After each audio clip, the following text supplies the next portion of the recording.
Today we will talk about quite interesting topic. uh, as Artyom said, we work on a big solution, and it involves a lot of technologies. Also, it consists of a lot of components, and many teams work on it. And it's quite a complex area. So the amount of technologies, the complexity of technologies grow. And this is very important challenges that we have. Number of technology, their complexity, and their volatility. We can take a simple example, a hello world. I will not speak about the development of libraries or development of, I don't know, small system. Let's speak about something big. So we need to create something big. And but still we have small teams because we cannot scale the teams. There are always limits, and this limit is well known. So modern world and the typical task that we have in Java world. We want to write a hello world application. We will not do this, but I will explain my points about the challenges that relate to technologies. So what we need? Okay, we need to take Java, and this is good. Then we need to take some application framework. Independently of what we will do in web application or some CLI application, we need a framework because we like a lot of things. Like injections, injections itself are very important. And then we need to build the stuff.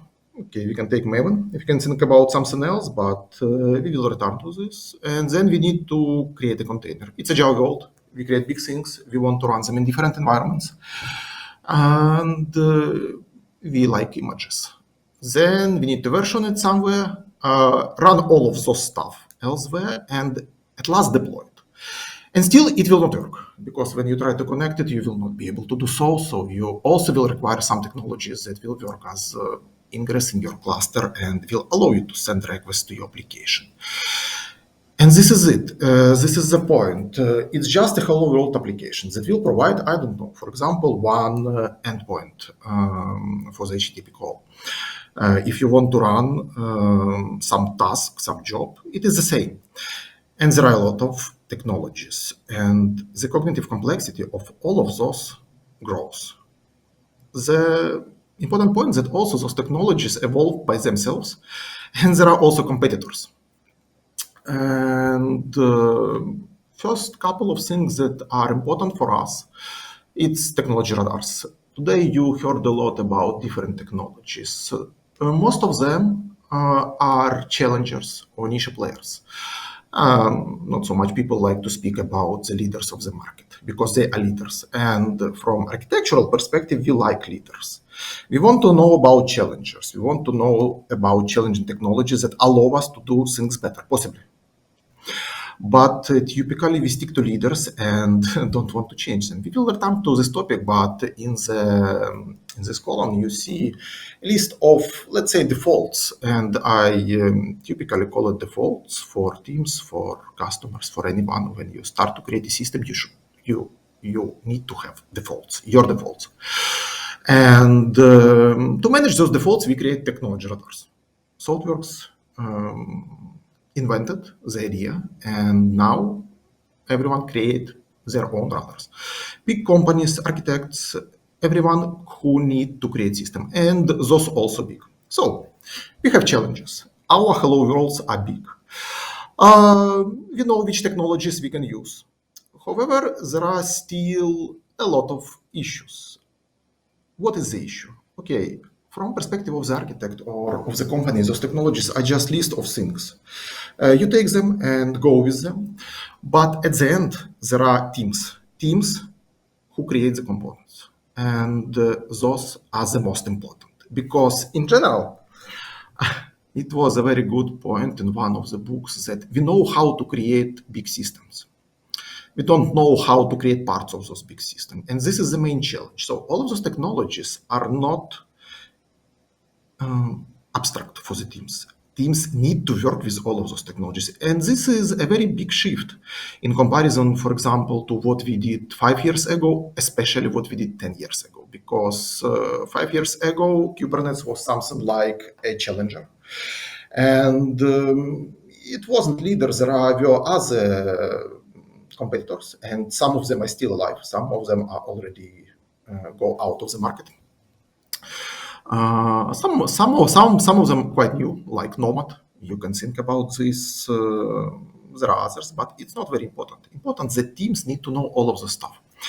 And we go to very important question: how to manage this cognitive load? So teams need to create something that has some functional requirements. Teams need to create something that has its quality attributes, or how we call it this previously, non-functional requirements. And now teams have this list of technologies, and you cannot start project without this. For sure you can, but earlier or later you will reach the boundary where you need to use most of those technologies or all of those. And this is why Java still rules, and because Java gives you a very good adoption of all of those stuff. But so if we have tools, what we can adopt? We can adopt practices. And this is the second interesting part. So we have technology, we very like we have technologies, we very like them, but then we have practices. And practices should answer us how to work with those tools to create the result. And practices are quite the same. I mean, we can create some list of practices, and everyone create its own list of practices. I mean, everyone who work with teams who creates the software. However, there are some predefined lists that you can pick and you can go with, and most of those are created from Agile. Agile itself is quite interesting topic because there are different viewpoints and different opinions about Agile. I can say my vision, let's say, it's one of the possible variants, but Agile is for small teams. So scaled Agile, it's quite a trick. I'm not sure that it works at all, but Agile itself works and works very good as a practice. And Agile gives us other sets: Extreme, Lean, DevOps, SRE. We can discuss about were they created from Agile, or and in which order they were created, and what level of adoption of all of this. But those are well known. Everyone heard about extreme development, about lean development, DevOps also here, and SRE, Google. Okay, and those practices were created over years. Started, I think, with Extreme 20 years ago, with Agile itself, and then going to DevOps. That is much more. That was created. I don't know. That was. Created, I mean, started to be useful. It was something like 10 years ago. So what about those practices? Those practices are about, in general, three things. One, it is continuity. We started with continuous integration, then moved to continuous delivery. Sometimes we speak about continuous deployment. We can put boundary between those two. Delivery, it is when we deliver the artifact, and deployment, it is when we deploy it to the execution environments, Kubernetes, for example. There can be other points of view, but it is at least how I use those terms. And most practices will focus on fast delivery, or fail fast, or continuous delivery. The important thing, it is continuity. Then cleanness. We know books of Martin about clean everything. I don't know, clean Agile, clean code, clean everything, but cleanness itself, it's a very interesting concept. Keeping things small, and later we will see how it can help with those technologies. And the last thing, collaboration. Again, every set of practice will contain collaboration. Amplification of learning, code ownership, pair programming, those three from different okay, not from, at least from two sets of practices, but I created this list of three things: continuity, cleanness, and collaboration, just to simplify. Because I don't know, no one read all of those sets. Sometimes we read them, in books on Wikipedia. Sometimes we share knowledge about them, but again, we forgot most of the details in very short term. So only three things. And okay, we have practices, and those practices evolve. And this is the most important thing that I want to share today, that these practices evolve according to our way of works.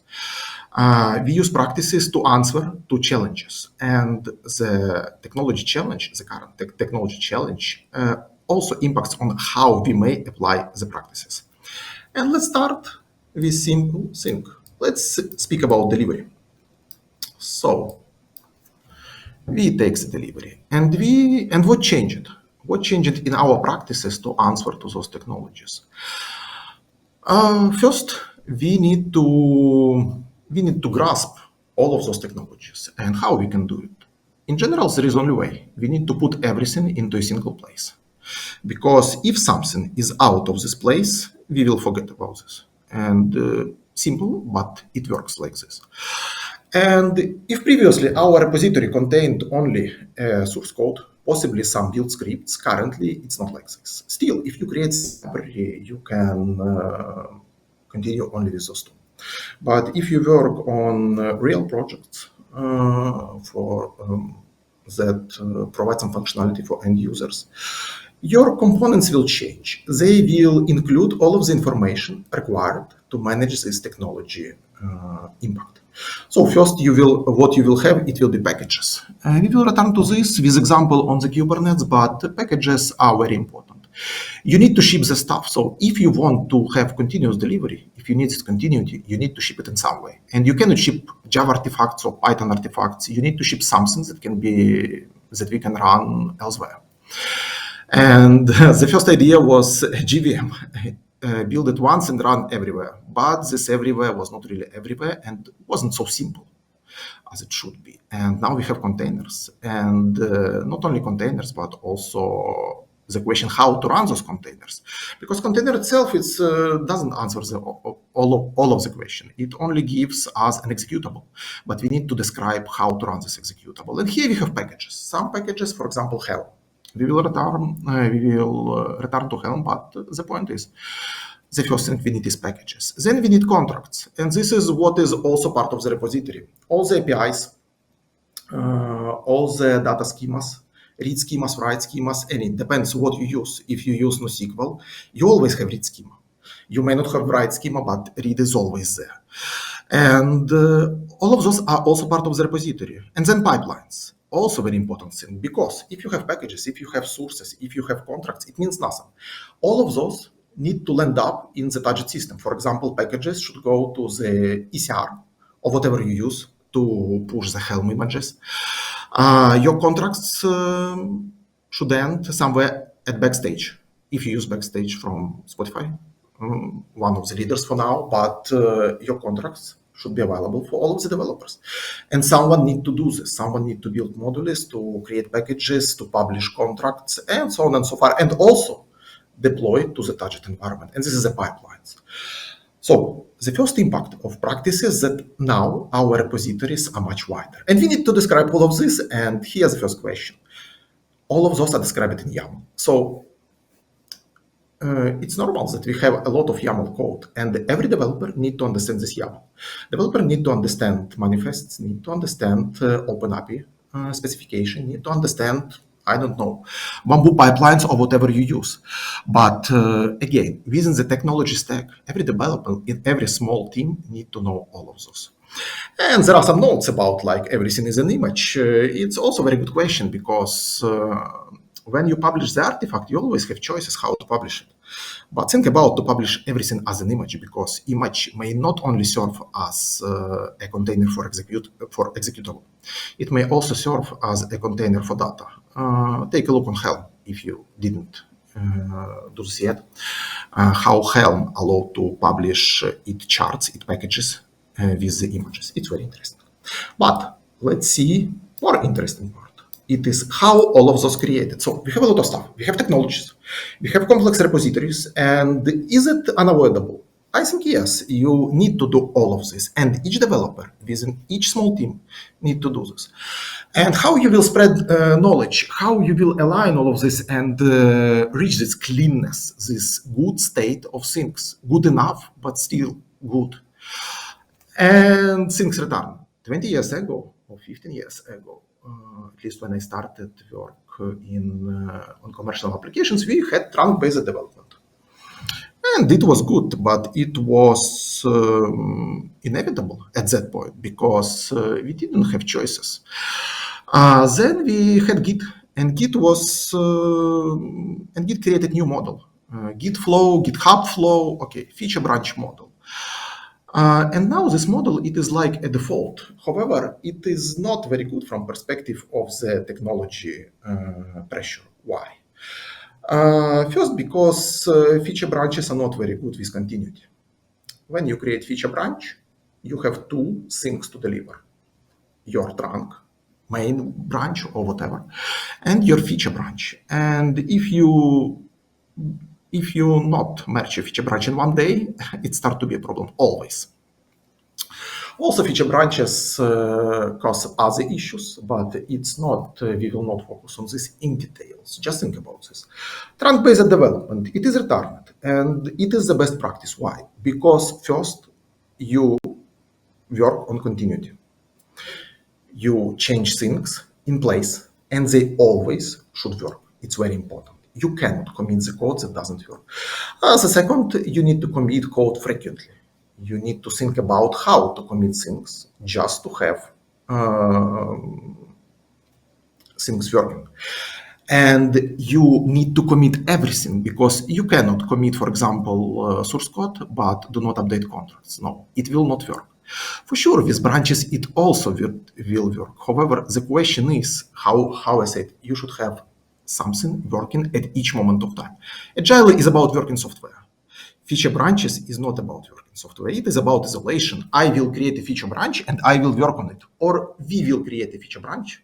We will work on it with pair programming, but pair programming also is just a simple approach.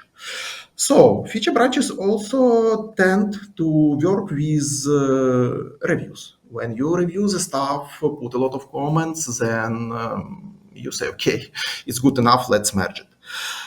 However, reviews themselves are also quite questionable approach, especially sort of review when you review everything. A much better approach, it is mob sessions.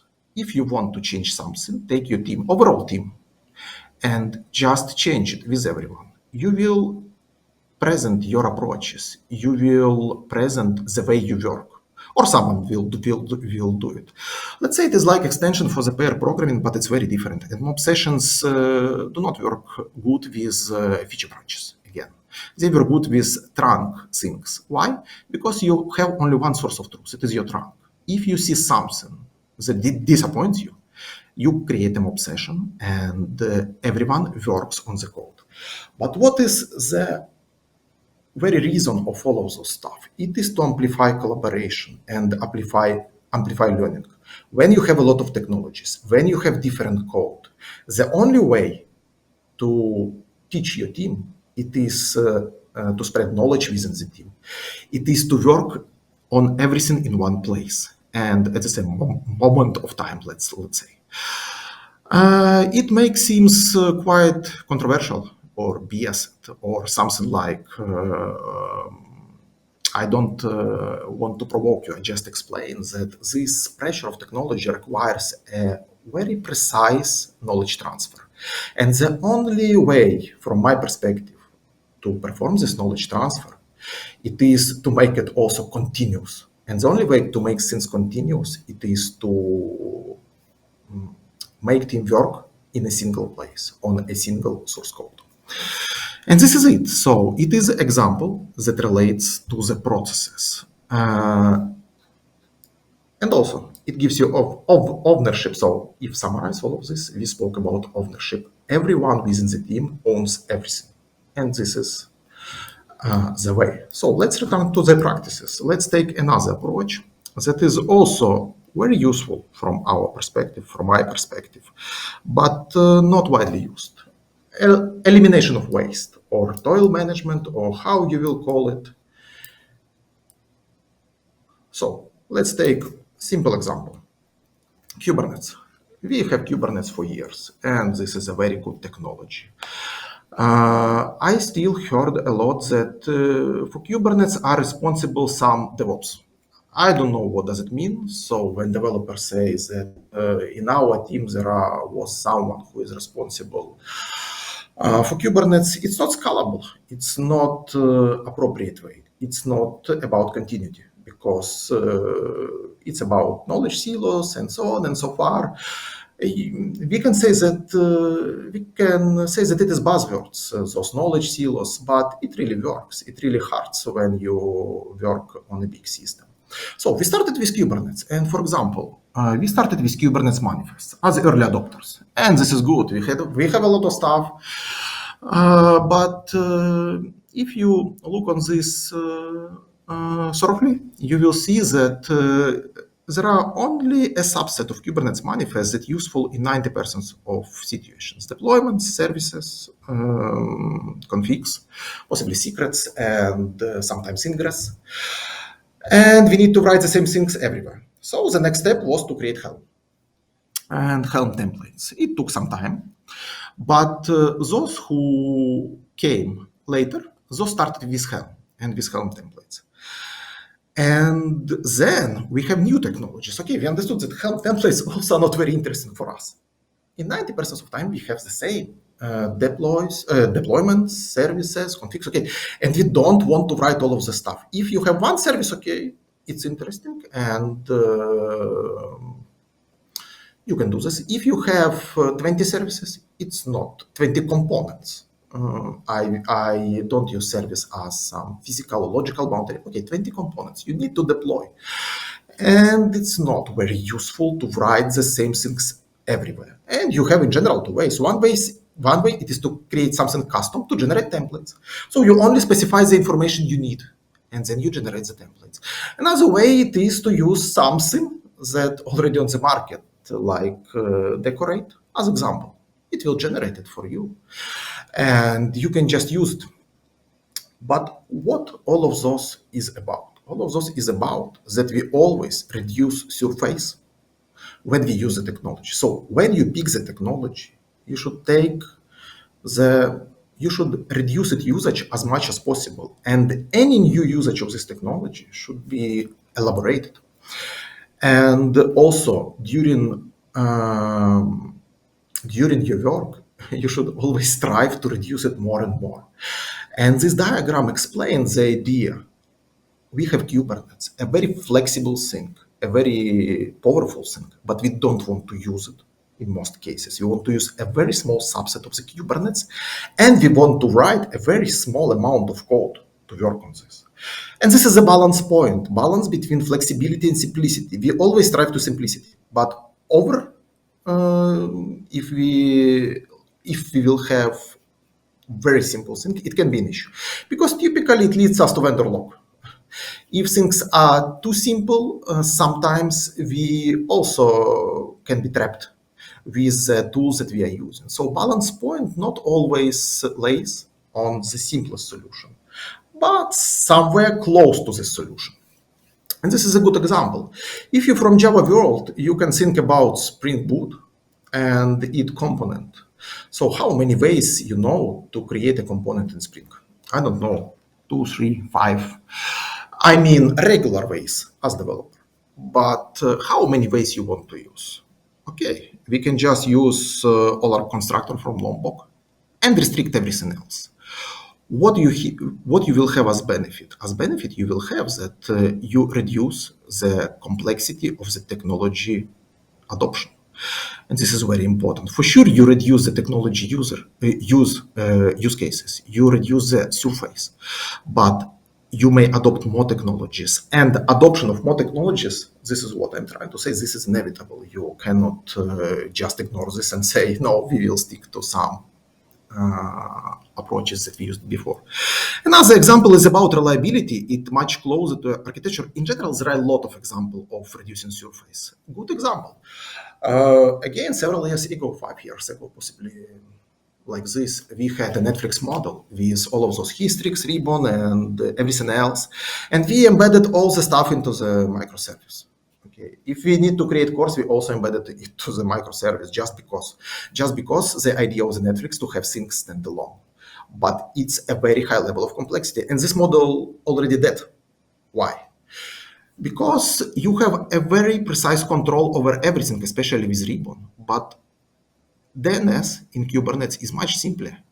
And you don't need to think about it all. You use some name of the service, FQDF or something like this, domain name, and you are happy. It's not like introducing the library. From perspective of the reliability, take the histories. Okay, you can embed it into application, you can configure each application, and so far. But at scale, it may not work, or you need to use a lot of resources, and this is another problem.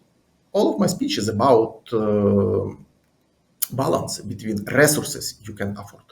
If you have unlimited resources in terms of development team and so far, okay, you can do what you want. But typically, it is not the case, at least on the enterprise market.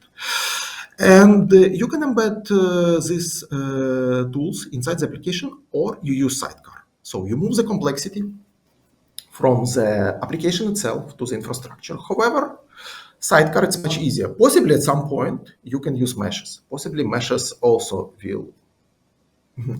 I don't know. Meshes are quite complex topic because they were challenger, they still challenger, and possibly they will be challenger. They still do not work. But in any case, sidecars work.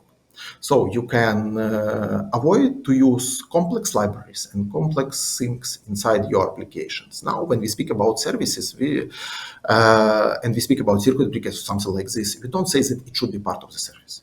We look for a simpler way, for a smaller surface. And this is it. So this is the second part. Removing the waste and continuous delivery. And very interesting point. Remember that line of code matters. What does it mean? It means that still, when you work with something, you need to read all of those.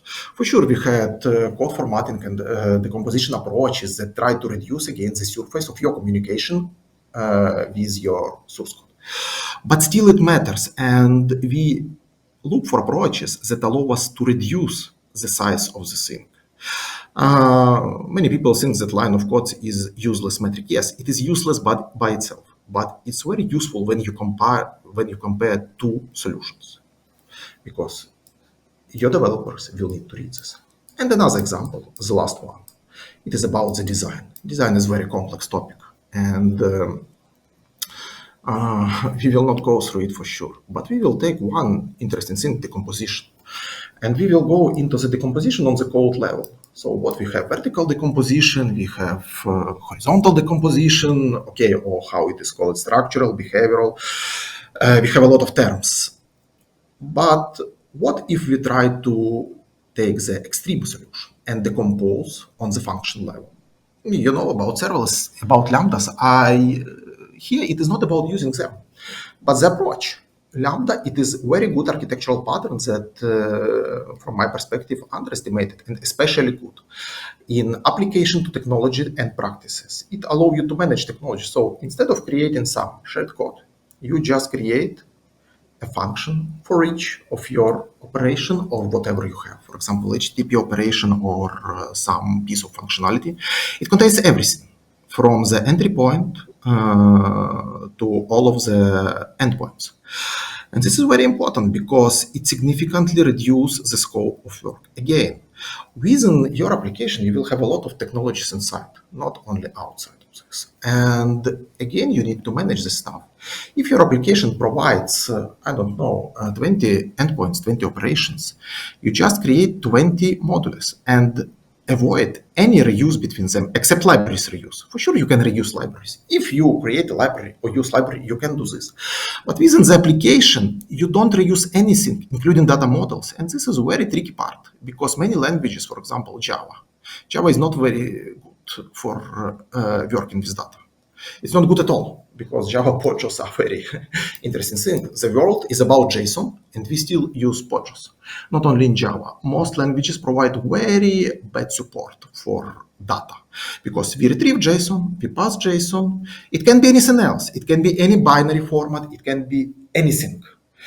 However, again, JSON is default. And we have very low support of this because when we start to speak about serialization, validation, navigation, transformation, all of those stuff, it starts to be very questionable. And our code tends to reuse this. Why we reuse data models between two operations?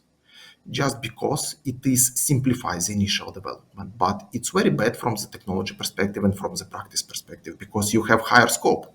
You change one thing, then you need to change another. If you go to the, for example, microservice patterns, they also will recommend to use adapters. But adapters, it is also trouble because adapter, it is something over the driver of your database or Kafka or anything else. But the adapter itself, it's a problem in a long-term perspective because you need to know two things. And again, technology pressure. You need to know driver, you need to know adapter, you need to reuse adapter in several places. And what if you need to change something? And here, the connection to our approach. If you have good decomposition, but quite extreme decomposition within your application, your changes are scoped and you can take much more and you can remember much more think about your technologies, about your complexity. And this is diff. Lines of code and diffs matters. And those two metrics, who use those metrics for PRs or for something like this? Not so much people. But those are the best metrics that gives understanding. Will your software work in modern world in terms of development, or you will have troubles? If your diffs are big, or if they cover a lot of directories, folders, whatever, packages, it is a problem. In general, changing the functionality should be very, very scoped.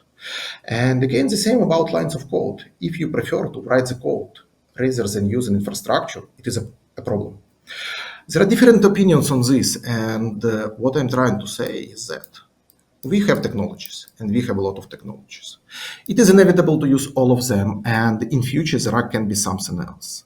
We tend to ship things to create working software. It means that we cannot split things. We need to add things to teams. So team should take ownership on a thing, on a component, or how you will call it, subsystem, something that can be shipped and run. And because team owns this, team owns everything. If you don't speak about very complex stuff like functional requirements or like quality attributes, we spoke only about technologies. But to maintain the modern software, to use all of those technology, you need to think about your practices because a lot of things that currently recommended are already obsolete. They are obsolete for years, but we are very inertial from this perspective. We continue to use things just because we were taught this, and this is an issue. And just to summarize, you can ask, do we try different variants? Yes, we tried different variants. We tried feature-based approaches, for example, with code. We tried trunk-based approaches. We tried different decomposition, and our Java usage is not really Java. Java is very good because of technologies. Good question. Why we use Java? Due to technologies. Do a very good integration with everything. You need Zipkin, you have plugin. You need Prometheus, you have plugin. You need readiness props from other perspective, you have plugin. And this is good part of the Java. But Java itself, it's quite questionable thing. So very good ecosystem, but language itself is, at least in my area, it's not the best language, but I don't know what is the best. So we tried all of those approaches I described. We tried Kubernetes manifest, and we tried to create something that will generate the Kubernetes manifest, and so far. And this is the result of those elaboration that took, I don't know, something like 5 years. So continuity, cleanness, and collaboration, 3 things that you need to move forward. And technologies. Technologies are our best friends because they allow us to make things better. Technologies are our challenge because they grow, they change, and they cover more and more areas. And because you need to know all of them and use all of them. And this is it.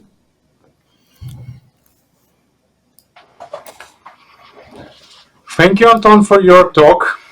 I think we all are at the moment a little bit confused what you actually propose to use, Agile or Lean? No, it's not. It's not a difference. No, it was the idea. Okay, just to answer it. Um, Everything is agile. So agile at the root of all. The question not in the agile itself. The question that agile and other sets of practices provide you practices.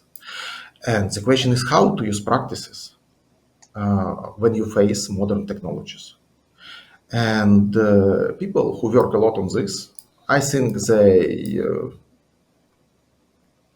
they clearly know what I speak about, especially those trunk and feature based, especially those what exactly to use within the project and why. And okay, this is quite tricky because it is not really agile way, let's say, not idiomatic. But the question not what to use agile or lean. The question is how to use agile practices and which practices should be in which way to use certain practices. There is no bad or good practices. However, there is more suitable practices and less suitable practices. And I focused on the point that certain things change in the world as a result of change in our landscape. And this is it. So it is not a matter of choice. It is a matter on how you apply this to your daily processes. You are too serious, Anton. It was kind of joke. Sorry. In We any have case, I'm too we have a serious. couple of questions. First of all, what size of pull requests do you recommend in terms of lines of code? What you consider maybe? As you understood, in general, I don't like the concept of pull request at all. So You talk maximum about size, let's say, different. if we still stick to the concept of pull request, it is what you can write during the day. So one day maximum.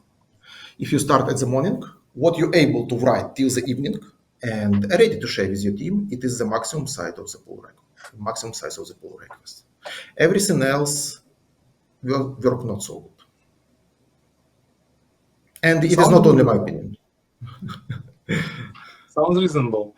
We have question from Sasha. Anton, how did you manage to got 50 platinum? Maybe it's related to your hobby. 47. The last one. The 47. last one was. It is road to 50. I just like games. It's like it's like a design. You need to be very pedantic to have platinums in good games because most of them are about. You need not only to complete the thing but make it how I wrote here, continuity and cleanness.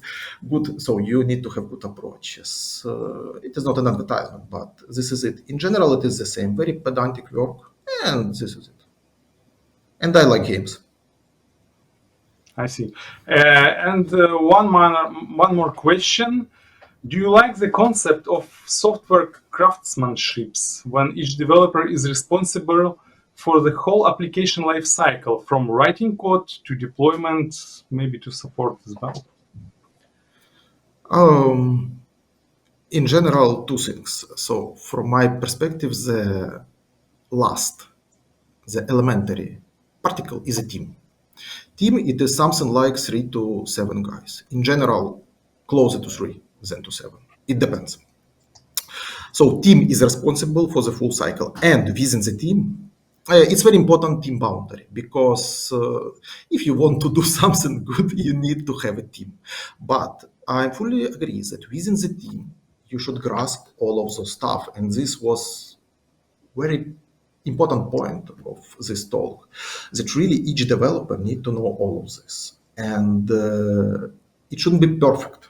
You cannot be perfect in everything, and this is why we reduce the scope as much as possible.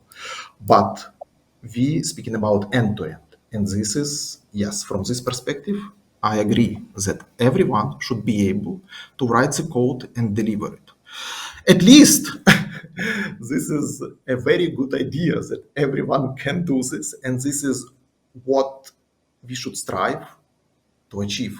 We should teach our colleagues and teach them ourselves to do this. So from this perspective, I agree. I just don't want to. I just want to underline that for me, team is more important than a developer. I mean, team, it is the minimum. You cannot just developers interact to create teams, but then teams works on the component. So developer cannot ship the component, only team. Quite cumbersome, but I think you may think about this. Okay, thank you, Anton. I think we are running out of time. So thank you for your support. Thank you for joining us. Thank you for sharing your experience. We really appreciate it. Have a good day. Thank you.